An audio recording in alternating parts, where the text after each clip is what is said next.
Salut à tous, c'est Quentin, j'espère que vous allez bien.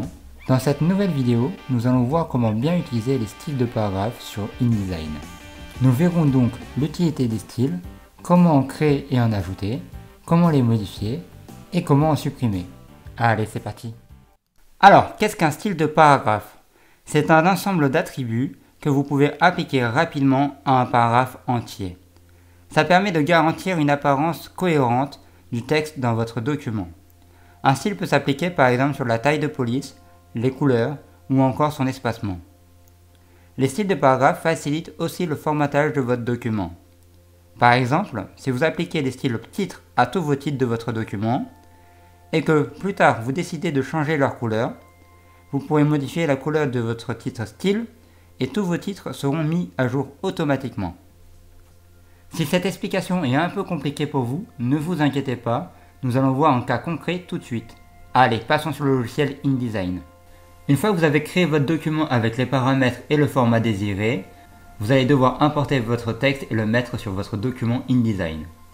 Je vous conseille de le préparer sur un document tel que Word ou encore Pages, et puis ensuite de le copier et de le coller sur votre document InDesign. En tout cas, moi c'est ce que je conseille et c'est ce que je vais faire. J'ai donc préparé mon texte ici, avec mes titres, mes sous-titres et une petite liste à puces. Je viens sélectionner l'intégralité de mon texte, et puis après je le copie pour pouvoir le coller sur mon document InDesign. Une fois copié, je reviens sur mon logiciel InDesign. Il ne me reste plus qu'à intégrer mon texte sur mon document, et pour cela je vais devoir utiliser l'outil texte. Vous pouvez le retrouver dans la barre d'outils à gauche du logiciel InDesign, et le raccourci est T. Donc on le sélectionne bien, et maintenant on dessine un bloc de texte sur l'intégralité de notre page.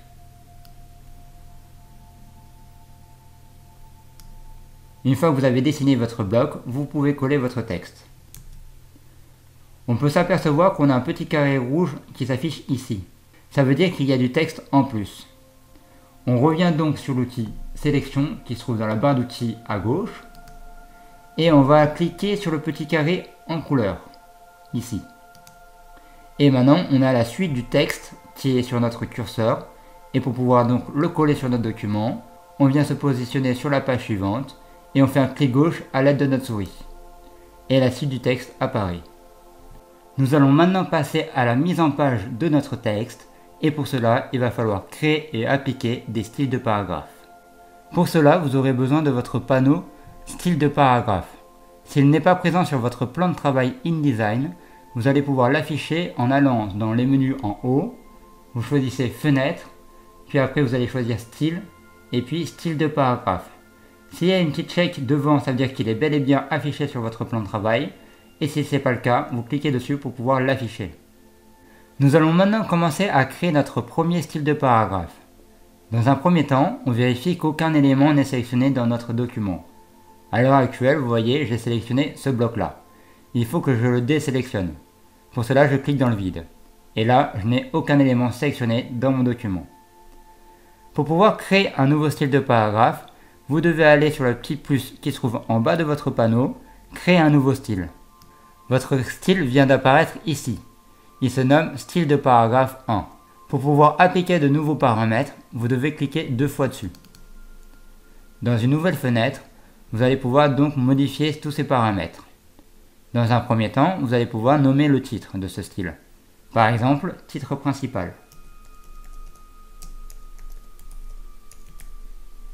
Ensuite, vous allez pouvoir donc reprendre un style déjà créé dans d'après style. À l'heure actuelle, je n'ai pas de style déjà créé, donc ça y aura marqué aucun style. Quand on créera un autre style, je pourrai appliquer le style d'après le titre principal. Et la même chose pour style suivant. Je peux aussi choisir un raccourci si je souhaite. Là, à l'heure actuelle, on n'en a pas besoin.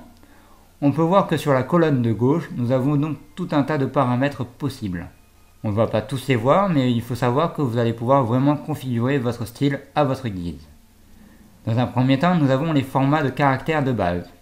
C'est un élément très important pour pouvoir choisir donc sa typographie, et ainsi la paramétrer comme il vous faut. Vous avez les formats de caractères avancés, vous avez les retraits et espacements, c'est-à-dire que si vous souhaitez l'aligner à gauche, au centre, à droite, si vous souhaitez le justifier, et ainsi de suite, vous allez pouvoir appliquer des espacements soit à gauche, soit à la première ligne, soit avant, et ainsi de suite. vous allez pouvoir faire des tabulations, vous allez pouvoir faire des filets de paragraphes, vous allez pouvoir appliquer des bordures de paragraphes et ainsi de suite. Je vous laisse donc regarder et ajuster tous ces paramètres comme il faut. Dans notre cas, nous allons commencer par paramétrer les formats de caractères de base, c'est-à-dire la deuxième option. Nous n'allons pas choisir Mignon Pro comme typographie, mais plutôt du Quicksand. Donc, où je vais chercher la typographie dans toute cette liste, mais ça risque de prendre un peu de temps. Sinon, je peux taper les premières lettres de ma typographie si je connais son titre. Moi, je sais que je veux du Quicksand, donc j'ai juste à taper QUI et le nom de la typo vient s'afficher. Je choisis après le style de police, si je le veux en régular, en light, en medium ou en bold. Vu qu'il s'agit du titre principal, je vais le mettre en bold. Je peux maintenant choisir donc son corps. De base, c'est 12, mais moi je le veux en plus gros, c'est-à-dire en 18. Vous allez pouvoir donc choisir le crénage, la casse, la position, l'approche et son interlignage. Si je veux appliquer une couleur, je viens me positionner sur couleur des caractères. Et puis je choisis la couleur que je veux. Vous avez donc une liste en CMJN. Si votre couleur n'est pas présente ici, vous devez cliquer sur les petits carrés en couleur ici. Vous double-cliquez. Et maintenant, vous jouez avec les curseurs pour pouvoir avoir votre couleur. Sinon, il y a une autre méthode, vous pouvez rentrer votre valeur en CMJN dans ces cases-là.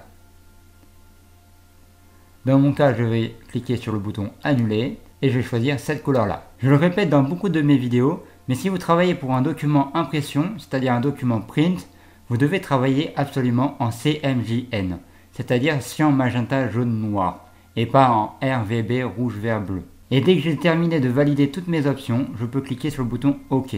Une fois que j'ai créé mon premier style de paragraphe, j'ai deux possibilités pour continuer. Soit je crée tous mes autres styles de paragraphes, ou soit je les applique un par un. Il est conseillé de créer tous ces styles de paragraphes d'un coup. Mais dans cette vidéo, nous allons appliquer le style de paragraphe numéro 1 pour vous montrer ce que ça donne. Et pour pouvoir appliquer notre premier style, nous allons sélectionner notre document et sélectionner notre premier titre. Donc moi, c'est celui-ci. Et maintenant, je reviens sur mon panneau donc style de paragraphe et je choisis donc titre principal. Quand je reclique dans le vide sur mon document, on peut voir que mon style s'est bien appliqué. Je vais faire la même manipulation pour l'intégralité de tous mes titres principaux.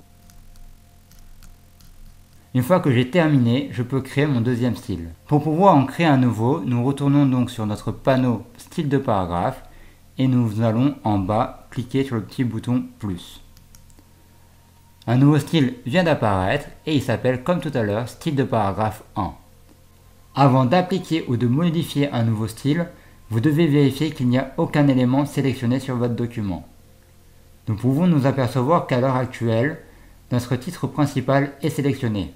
Si par erreur je viens sélectionner mon style de paragraphe 1, on peut voir qu'un de mes titres principaux a été modifié. Et ça peut être embêtant par la suite.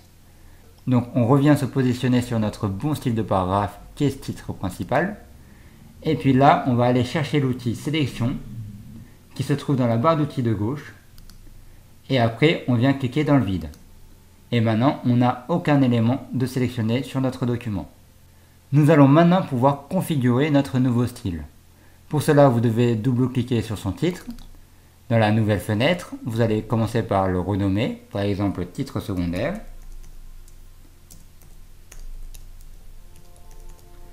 Puis ensuite, vous allez appliquer les changements voulus. Dans cet exemple, nous allons changer les formats de caractères de base, ainsi que la couleur. Donc dans Général, on choisit l'option d'après et on vient sélectionner titre principal. Et puis nous allons pouvoir modifier les formats de caractères de base. Ici, on se place en régular si ce n'est pas le cas. Et on vient aller sélectionner donc couleur des caractères. Et on choisit la couleur noire par exemple. Et une fois qu'on a terminé avec toutes nos options, on peut cliquer sur le bouton OK. Et nous allons appliquer la même procédure que pour les titres principaux, c'est-à-dire que nous allons double-cliquer sur notre bloc de texte et nous allons souligner donc notre titre secondaire et lui appliquer son nouveau style. Donc par exemple là je viens sélectionner un bout de texte et j'applique donc mon nouveau style qui est titre secondaire. Et j'ai fait la même chose donc pour tous mes titres secondaires. Je constate que mes titres sont trop serrés entre eux et je souhaite avoir plus d'aération. Pour cela, je vais aller modifier un de mes styles de paragraphe. Je vais donc sélectionner celui que je vais modifier, par exemple le titre principal, je vais double-cliquer Maintenant, il ne me reste plus qu'à modifier les options que je souhaite changer. Pour cela, je vais me placer sur retrait et espacement. Et puis dans espace avant, je vais ajouter 3 mm. Et je fais la même chose après. Une fois que j'ai terminé avec mes options, je peux cliquer sur le bouton OK. Et on peut constater que les modifications se sont bien faites. Quand vous créez un document sur InDesign, vous devez appliquer des styles de paragraphes pour toutes les sections. C'est-à-dire pour vos titres principaux, vos sous-titres, vos sous-sous-titres, vos listes à puces et ainsi de suite. Même le texte doit avoir un style de paragraphe. Maintenant qu'on a vu comment créer et modifier un ou des styles de paragraphe, nous allons voir l'intérêt de ce paramètre. J'ai créé donc mes titres avec une couleur en rose, ou plus exactement magenta. Et que plus tard, finalement, mon client ou moi-même décide de changer de couleur et de passer donc ce magenta en cyan. Au lieu de tous retaper à la main un par un, nous allons donc revenir sur notre style de paragraphe titre principal et nous allons retourner sur couleur des caractères et choisir la couleur qui nous intéresse. Par exemple, celle-ci. Je la valide et je clique sur le bouton OK. Et tous mes titres ont changé de couleur automatiquement et ça nous permet de gagner un temps fou. Vous vous dites sûrement, là vous avez que 4 post-it qui se baladent en duel et que ça irait aussi vite de le faire à la main. Alors, passons maintenant sur un cas plus concret avec une mise en page plus sérieuse. Ici, nous avons un document de 8 pages, un peu plus complète et avec une mise en page beaucoup plus compliquée.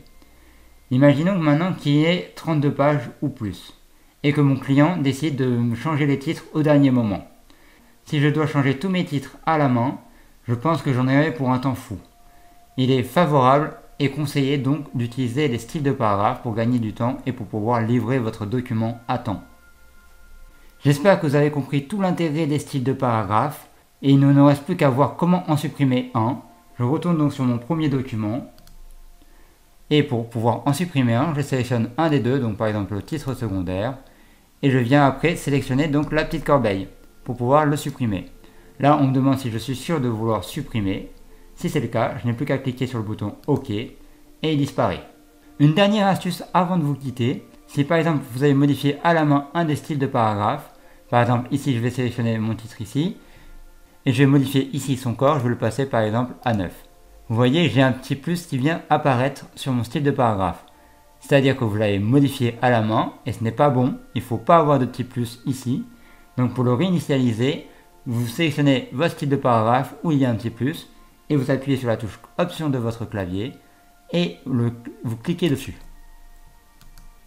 Et là, votre plus disparaît et votre style de paragraphe s'est réinitialisé.